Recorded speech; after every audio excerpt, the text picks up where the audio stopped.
नमस्ते बच्चों, Mithila commerce academy में आप सभी का स्वागत है। मेरा नाम है विनीत झा और आज की इस वीडियो में हम लोग बात करेंगे फाइनेंशियल एंड इन्वेस्टमेंट मैनेजमेंट के ऊपर कौन कौन से ऐसे प्रैक्टिकल चैप्टर्स हैं बहुत जो इंपॉर्टेंट रहेंगे आपके इस बार के एग्जाम के लिए। तो उसके बारे में आज की इस वीडियो में बात करेंगे। आप लोग पूछ भी रहे थे कि कौन कौन से प्रैक्टिकल क्वेश्चन हैं जिनको हम लोग पढ़ के जाएँ, जो एग्जाम में आने की संभावना रहेगी। तो उसी के ऊपर ये वीडियो है। तो आइए चले जानते हैं कि कौन से ऐसे प्रैक्टिकल चैप्टर्स हैं। इसमें जनरली जो है 3 ही प्रैक्टिकल चैप्टर मुझे लगता है जो एग्जाम के लिए बहुत ज़्यादा इंपॉर्टेंट रहेगा। उसमें जो पहला जो प्रैक्टिकल चैप्टर है वो है कैपिटल स्ट्रक्चर। इसके ऊपर मैंने पहले भी आपको बताया हुआ है। इससे पहले मैंने एक और वीडियो अपलोड किया हुआ था, उसमें भी आपको बताया हुआ है कि कैपिटल स्ट्रक्चर बहुत ज़्यादा इंपॉर्टेंट रहेगा। हो सकता है पिछले साल जो क्वेश्चन पूछा था वही क्वेश्चन आपको दोबारा पूछ दे, मतलब उसमें थोड़ा सा अमाउंट वगैरह चेंज करके या फिर सेम अमाउंट के साथ हो सकता है पूछ दे। लेकिन कैपिटल स्ट्रक्चर में कुछ और भी टॉपिक हैं जिनको आपको पढ़ के जाना जरूरी है, जैसे कि रिटर्न ऑन इन्वेस्टमेंट, उसके बाद अर्निंग पर शेयर्स, इसके बाद जैसे इनडिफरेंस पॉइंट्स हैं। तो ये सब टॉपिक जो है वो बहुत ज़्यादा इंपॉर्टेंट है। अब आप कहेंगे कि सर इससे रिलेटेड अगर क्वेश्चन आ जाता है तो कैसे करके बनाएंगे। तो देखिए, इससे रिलेटेड जो अगर क्वेश्चन आएगा तो आपको इसके बारे में थोड़ा सा जानकारी होना जरूरी है। अगर आपको इसकी बिल्कुल भी जानकारी नहीं रहेगी तो आप इससे रिलेटेड क्वेश्चन जो है नहीं बना सकते। मैंने इस चैप्टर के ऊपर एक वीडियो ऑलरेडी अपलोड किया हुआ है, तो आप अगर इस वीडियो को थोड़ा सा देखेंगे और वहां से अगर पढ़ेंगे तो आपको ये चैप्टर भी समझ में आ जाएगा और इससे रिलेटेड अगर कोई क्वेश्चन आएगा तो वो भी आपसे बहुत आसानी से बन जाएगा।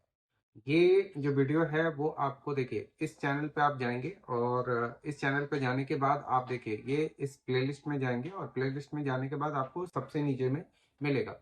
इसका नाम है ईवीआईटी एंड ईपीएस एनालिसिस। जी हाँ, इस कैपिटल स्ट्रक्चर चैप्टर में एक टॉपिक है जिसका नाम है EBIT and EPS analysis. Generally वहीं से क्वेश्चन पूछते हैं और उसको इसी नाम से फेमसली जाना भी जाता है। तो आप इस वीडियो को देखिए तो आपका डाउट जो है वो पूरा का पूरा क्लियर हो जाएगा। अब अगर दूसरा चैप्टर की बात करते हैं तो जो दूसरा चैप्टर है वो है लिवरेजेस।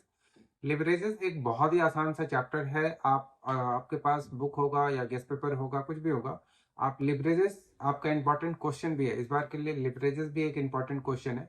तो लिवरेजेस को थोड़ा सा आप पढ़ेंगे तो आपको समझ में आ जाएगा कि कंपनी के कैपिटल स्ट्रक्चर में, मतलब कंपनियों की जो पूंजी होती है उसमें लिवरेजेस का क्या महत्व है, ये आपको समझ में आएगा। लेकिन लिवरेज से रिलेटेड अगर कोई प्रैक्टिकल क्वेश्चन आया तो वो यही ऐसा ही क्वेश्चन आएगा। इस क्वेश्चन में आप ध्यान से देखेंगे तो जैसे कि सेल्स दिया हुआ है, उस सेल्स में से वेरिएबल कॉस्ट माइनस किया हुआ है, फिर आपका कंट्रीब्यूशन आया, कंट्रीब्यूशन में से फिक्स कॉस्ट माइनस किया है, तो पीबीआईटी, पीबीआईटी को हम लोग ईबीआईटी भी बोलते हैं, यानी profit before interest and tax या earning before interest and tax भी कहते हैं।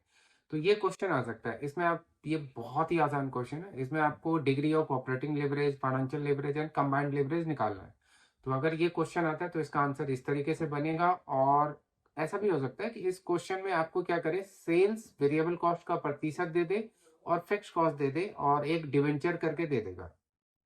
तो ये आप एक कर लीजिएगा क्वेश्चन, ये यही क्वेश्चन ही आएगा, जनरली ऐसे ही टाइप का आएगा। तो इसको भी आप देख लीजिए, या अगर आपके पास बुक या गेस्ट पेपर होगा तो उसमें भी ये क्वेश्चन सब होगा, तो उसको थोड़ा सा आप कर लेंगे। तो ये एक क्वेश्चन हो गया, मुझे लगता है ये क्वेश्चन भी इंपॉर्टेंट है, हो सकता है ऐसे ही टाइप का पूछ दे।